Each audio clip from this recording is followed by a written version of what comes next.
তো গাইস, আমি এখন করব ওয়াক্স থেরাপি। যাদের কোমরে ব্যথা, বাতের ব্যথা, পায়ের গোড়ালি, গাঁটে গাঁটে ব্যথা, তারা এই ওয়াক্স থেরাপি করতে পারে। এই ওয়াক্স থেরাপিটা করলে আপনারা ভালো উপকার ফল পাবেন। এই যে আমি এখন এই ওয়াক্স থেরাপিটা করব। এই যে ওয়াক্সটাকে আমি গলিয়ে নিয়ে এখন পায়ে লাগাচ্ছি। আমার এই অসহ্য হাঁটুর যন্ত্রণা, যাদের ইউরিক অ্যাসিড আছে তারাও এই থেরাপিটা করতে পারেন।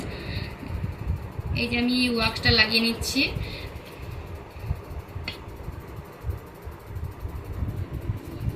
লাগিয়ে নেওয়ার পর আমি 10 মিনিট এরকম ওয়াক্সটাকে বন্ধ করে কিছু এবারে এটাকে আমি চাপা দিয়ে ঢাকিয়ে দেব। এই ঢাকিয়ে দিয়ে 10 মিনিট আমি রেখে দেবো। 10 মিনিট পর এটা খুবই আরাম লাগবে এবং এই রকম এক থেকে এক সপ্তাহ, একদিন অথবা 1 সপ্তাহ করলে আপনি খুব ভালো ফল পাবেন।